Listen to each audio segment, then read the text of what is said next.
Welcome to the second half of part 3 of Reasoning Through the Bible's Slavery Apologetics. If you're enjoying my content, please consider subscribing to my channel. I would greatly appreciate it.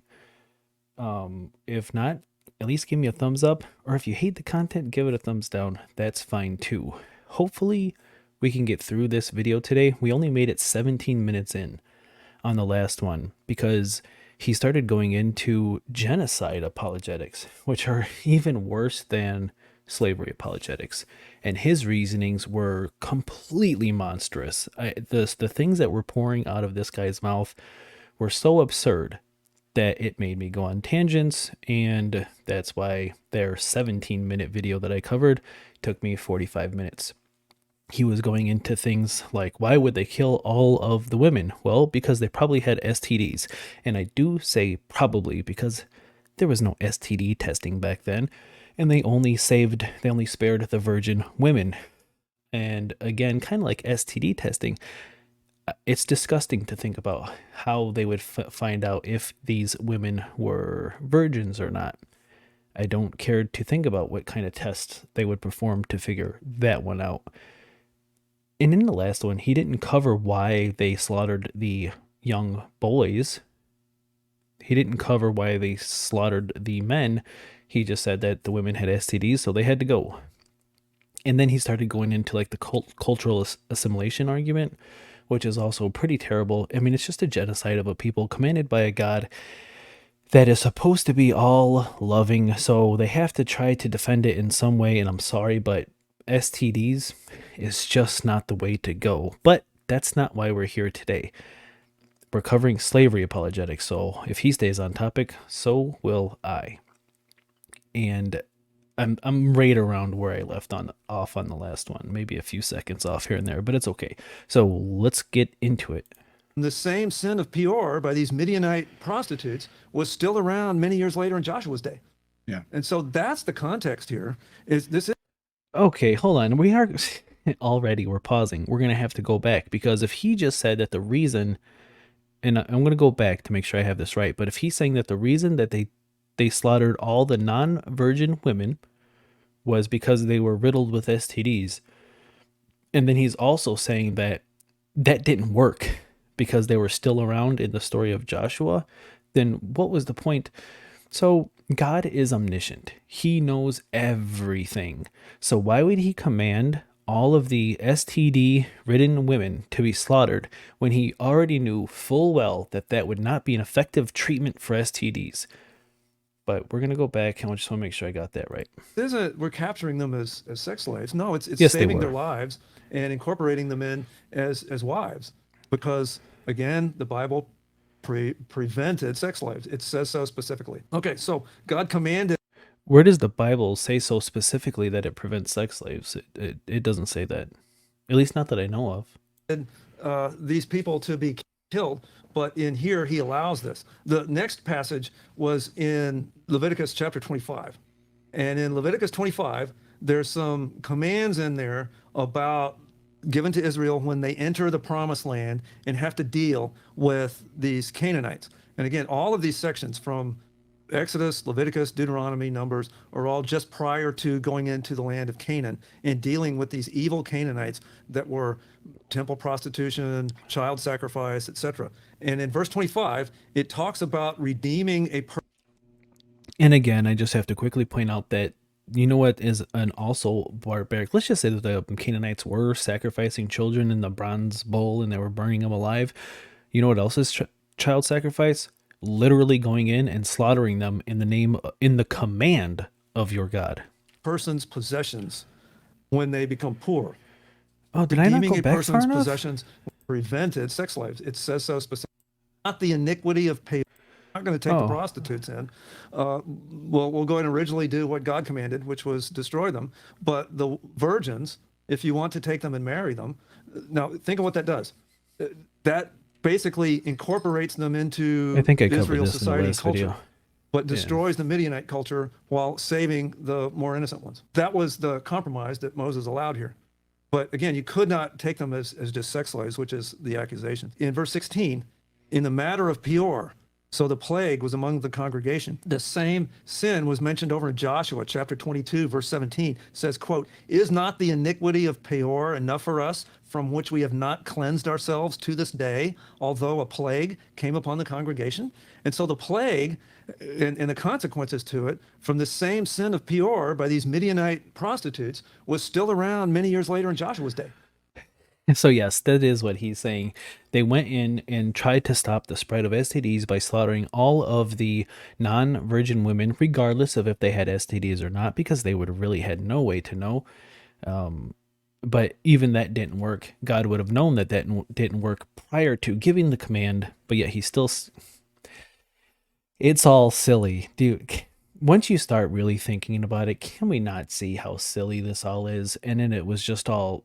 It was just made up. But let's keep going. That's the context here. This isn't we're capturing them as sex slaves. No, it's saving their lives and incorporating them in as wives. Because again, the Bible saving their lives, but also slaughtering them.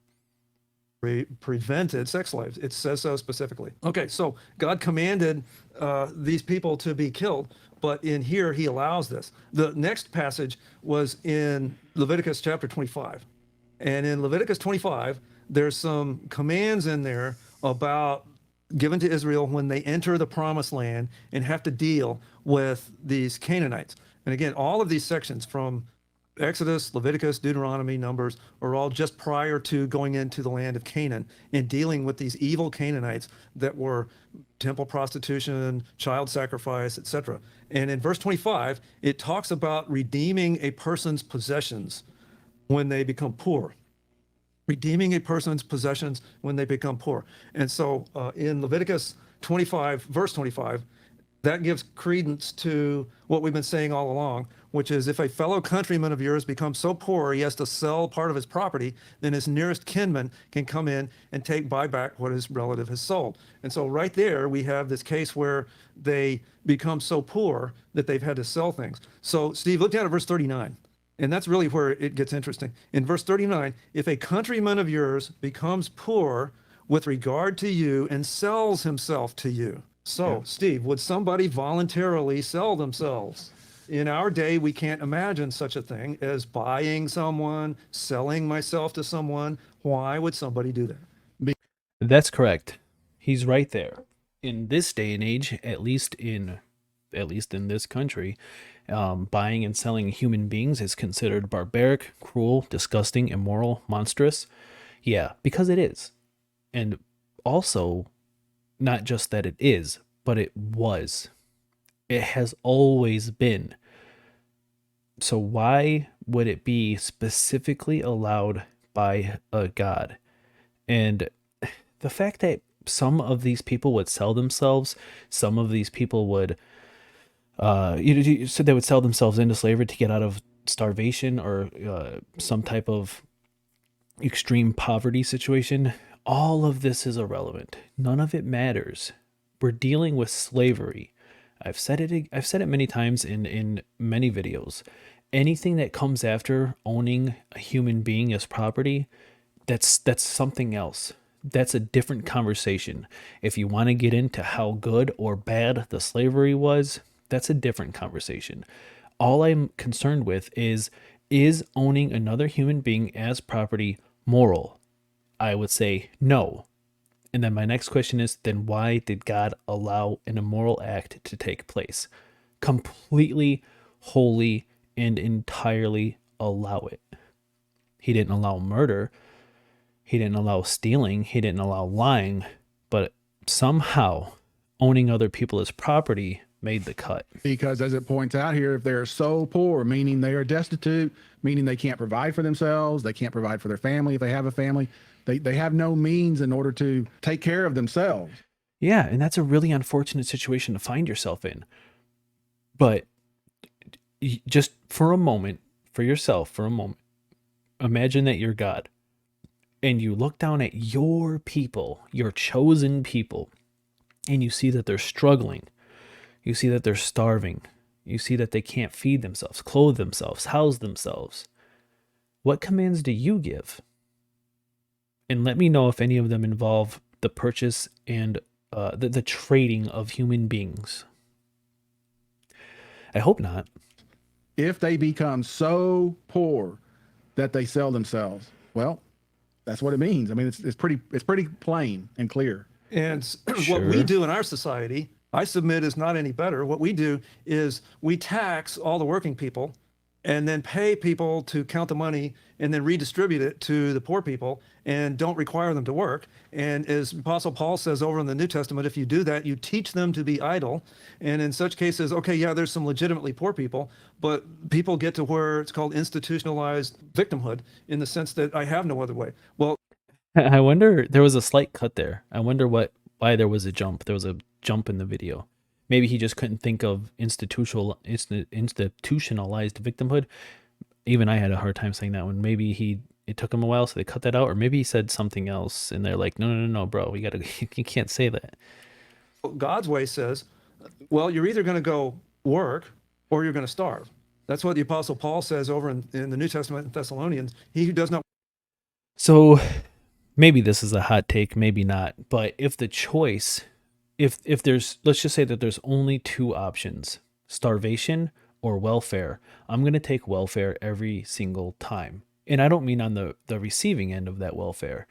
I'm saying take a few bucks out of my paycheck and feed people who, for whatever reason, are not able to afford food, because it's food. Food is a human right. You shouldn't be profiting off of food. People have to eat to live. Shelter. These are human rights. I'm not saying that you should tax the working people and buy the poor people Ferraris, but to just have the basic necessities to live, yeah, I'll take welfare any day. Work should not eat.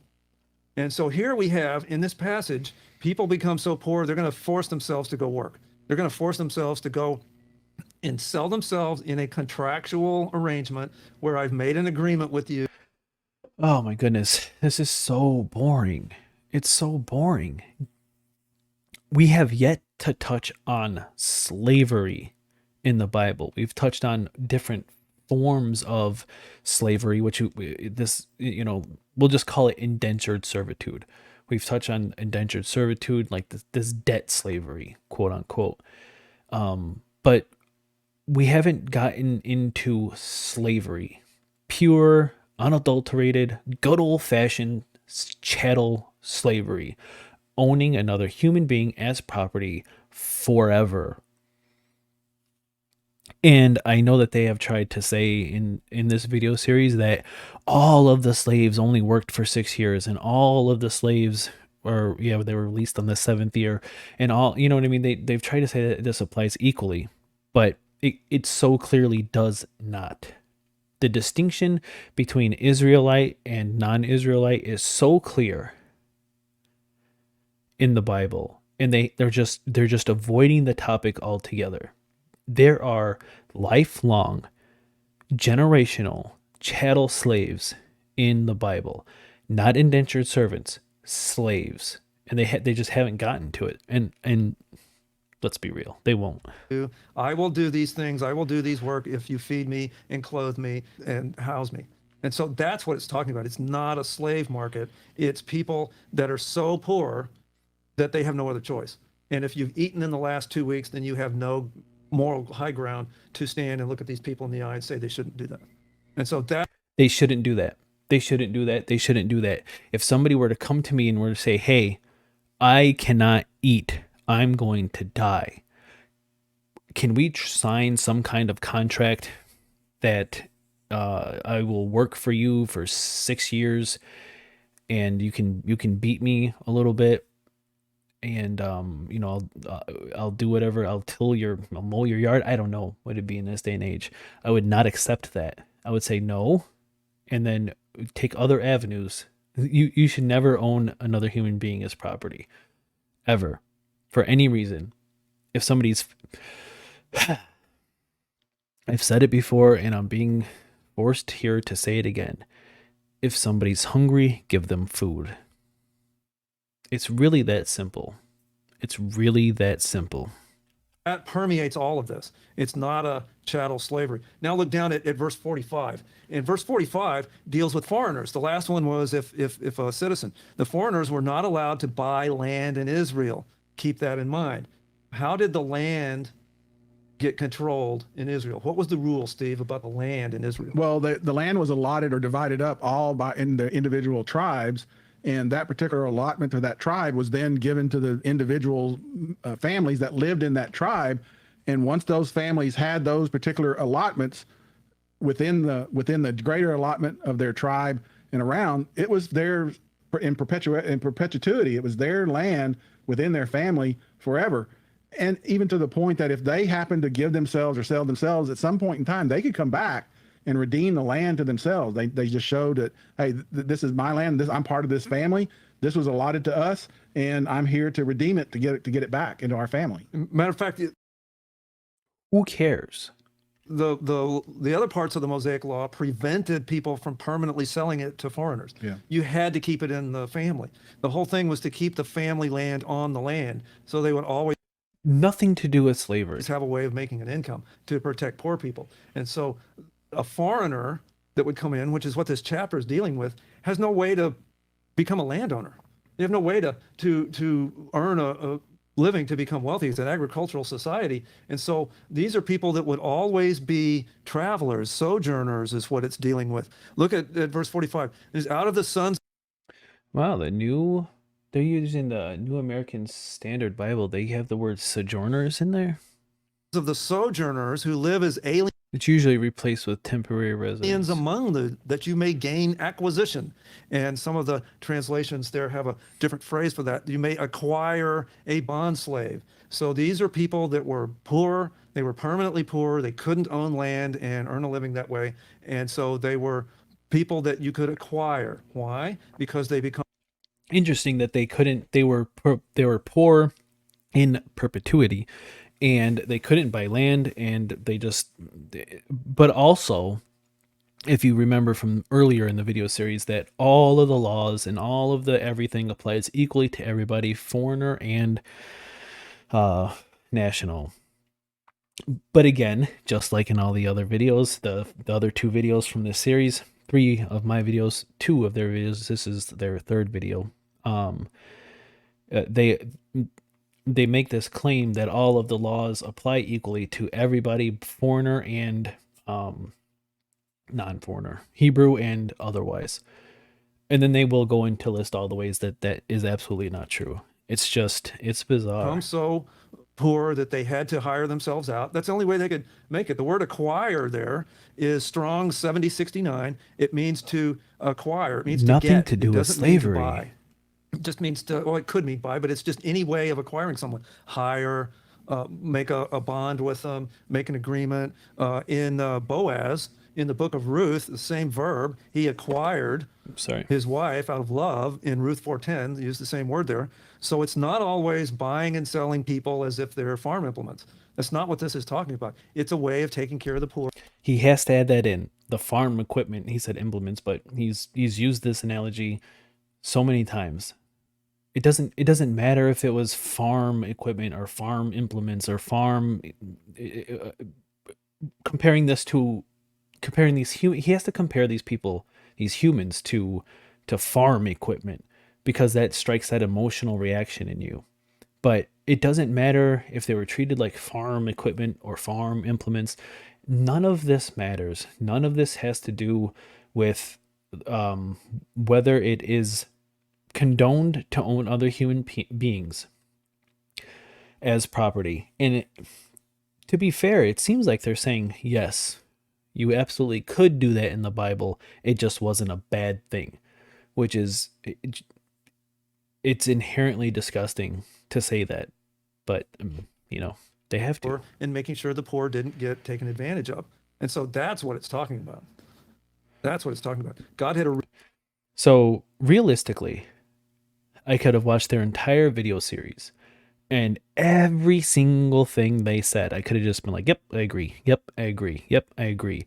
And at the end of the day, did God condone an immoral act? And the answer would still be excuse me, the answer would still be yes. And that's all that matters. Originally told Israel to kill all these people, and now he's making allowances for them to take care of them. Right? Because if they would have did what they were supposed to, they wouldn't have this. And later, by the time you get to the end of Second Kings, Israel is sacrificing their children because they did let these. So That's true. That is true. That is true. So this omniscient God fails so much.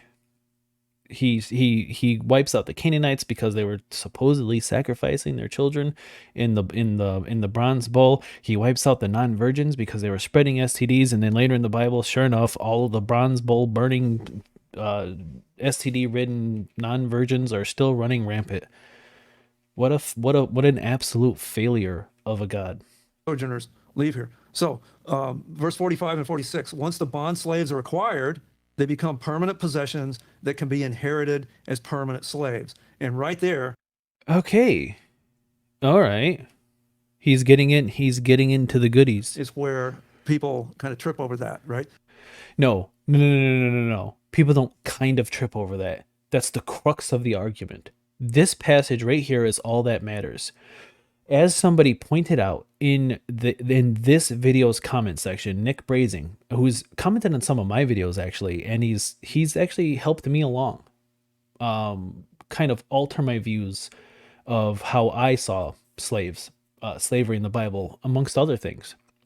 So Nick, if you're out there, kudos to you. You have changed my mind, and you have altered the way that I have viewed slavery in the Bible with some of your recommendations and things like that. But anywho, as he pointed out, and as I have pointed out in all of my slavery apologetic videos, is that this passage right here isn't something that people get tripped up on. This is the crux of the argument. And Nick was so kind enough to list all of, at least a lot of the passages in the Bible that separate Israelites from foreigners. And for the most part, excuse me, for the most part, I can just agree with Nick that none of the treatment of the Hebrews or the non-Hebrews really matters. It doesn't matter how they were treated. It just, were they slaves is my, excuse me, that's my argument. And the answer is, of course, yes, and that makes it immoral. But he went through and I have these passages pulled up.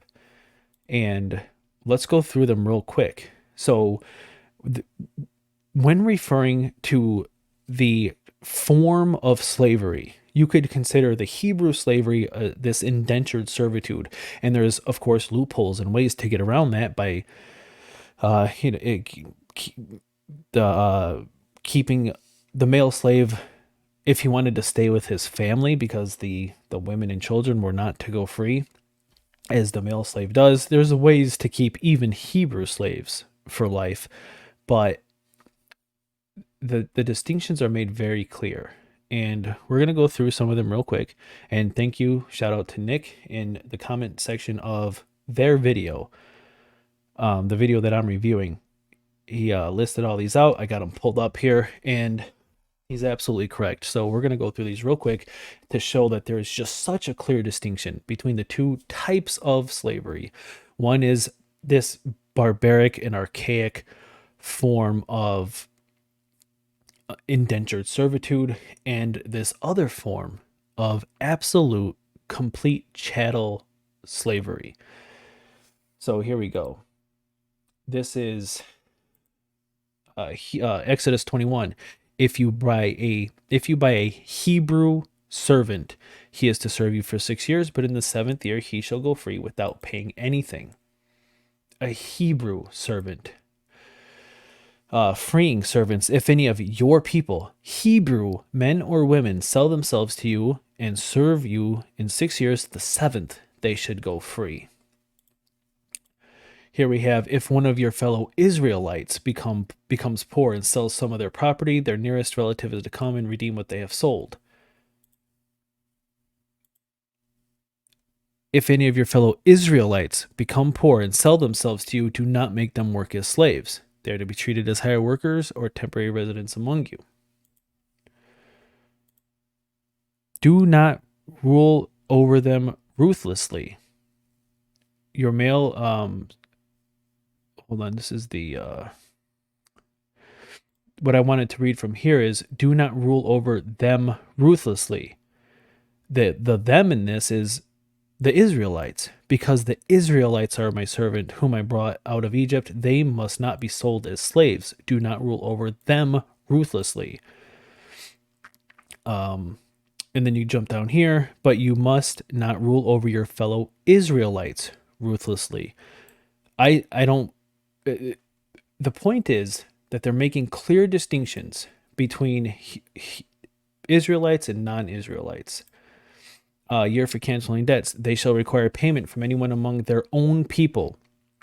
You may require payments from a foreigner, but you must cancel any debt your fellow Israelite owns you. And then, of course, you have all these. So you have all these different rules for Israelites, right? Hold on, I'm trying to bring back up the passage here. But then you jump back here and read the rest of this passage, and it says, your male and female slaves are to come from the nations around you. From them you may buy slaves. You may also buy some of the temporary residents living among you and members of the clans born into your country, and they will become your property. You can give them to your children as inherited property. You can make them slaves for life. But you must not rule over your fellow Israelite ruthlessly.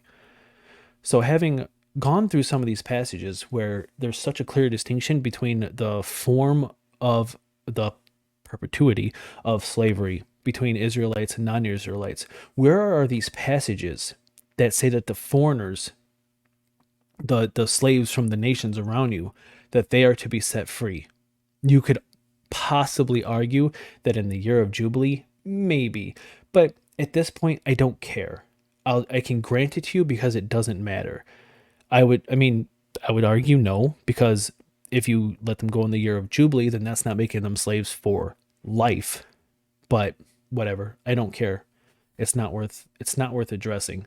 So now that we are getting into the crux of the argument, I'm curious to see what kind of nonsense he has to say about these passages, the crux of the meat of the argument. Again, shout out to Nick. He did the work.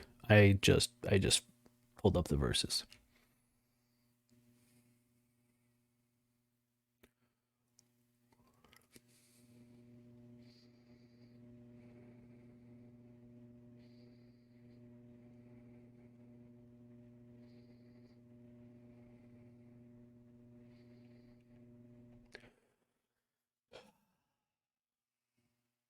Okay.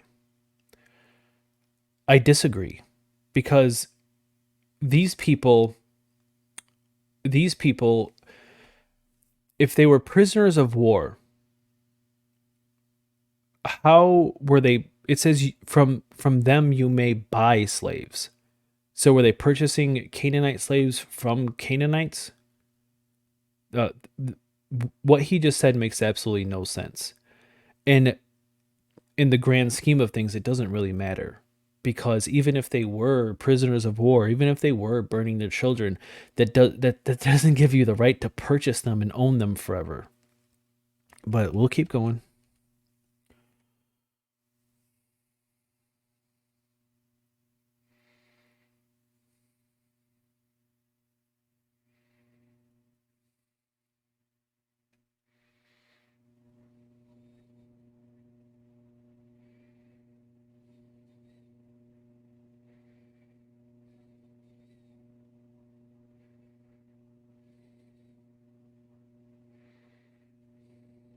Okay, so yes, this it's so stupid. This makes absolutely no sense. And here's why.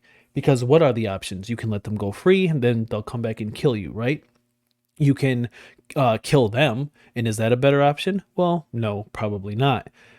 So the only logical option is to keep them as slaves, is what he's getting at. But earlier in the video series, he's saying that you must treat slaves basically like royalty. So what happens to the slaves? So There's so much wrong with this that it's hard to get it all in one sentence. So they say that the rules apply equally to everybody, both foreigner and native. But these are lifelong slaves. So clearly, the rules don't apply equal to everybody. But he also says that the rules apply equal to everybody. So you cannot beat your slaves. If you do, then wound for wound, bruise for bruise, eye for eye, tooth for tooth, whatever is done to them shall be done to you as well. So you have war captives, but you're not allowed to beat them in any way, lest that beating be done to you. Why on earth would they stay war captives? They would simply walk away. Right? Does that it's very stupid. But all in all, this doesn't make any sense because he's not that passage says nothing about war captives. It says your slaves are to come from the nations around you. Oh man, have I had the wrong tab pulled up this whole time? Well, you heard the audio. The what was up on the screen doesn't matter. You heard the audio, I'm sure. Oh god, I hope you heard the audio. Oh, I really hope you heard the audio. My bad. Okay, I gotta get used to that. I'm using new streaming software. I gotta remember to switch that back. I really hope you heard the audio through that. But at least you heard my dumb voice. Basically, he was talking. If you didn't hear the audio, he's talking about the crux of the argument, and that is what I was just saying. Let me find this again. Yes, this he was referring to this. He was saying your male and female slaves are to come from the nations around you. From them you may buy slaves. What he was saying was that these are war captives, and then everything that you just heard me say. But nowhere in this does it say they are war captives, especially kind of in 45 here, where it says you may also buy some of the temporary residents living among you. Are those war captives? Again, even if they are war captives, it doesn't make the argument any better, but they aren't. These are slaves that you can buy from the nations around you. Those slaves can come from a myriad of places. Who knows where they came from? Maybe they were kidnapped. How would an Israelite know if people in another nation were kidnapping people and selling them as slaves? Maybe they were another nation's prisoners of war and they were auctioning them off. Who cares? Who knows? Maybe, as Nick also pointed out in the comment section of this video, maybe they were just born in another nation. They were born into slavery and they were just selling them off. It doesn't matter. The fact of the matter is that you could own people for life. But we're going to keep going with this video. I'll make sure I pick it up this time. And again, you were just at war with them, so they'll sneak up behind you and slit your throat in the middle of the night when you're not looking. Or you can throw them in a cage like we do to people, along with another insane person, and leave them there like an animal for the rest of their life. Or you can give them meaningful work and put all these other protections of the entire Mosaic law that says you can't even bruise them. So he really is saying this. He really is saying that a nation that you just went to war with, you could have killed their family. They're gonna hate you. They're not gonna be bondsmen, bond slaves. They're not gonna be besties after this. Why on earth would the war captives stay? That makes no sense. You're telling me they could literally just walk away and go back to their land, go do whatever they want, anywhere they want?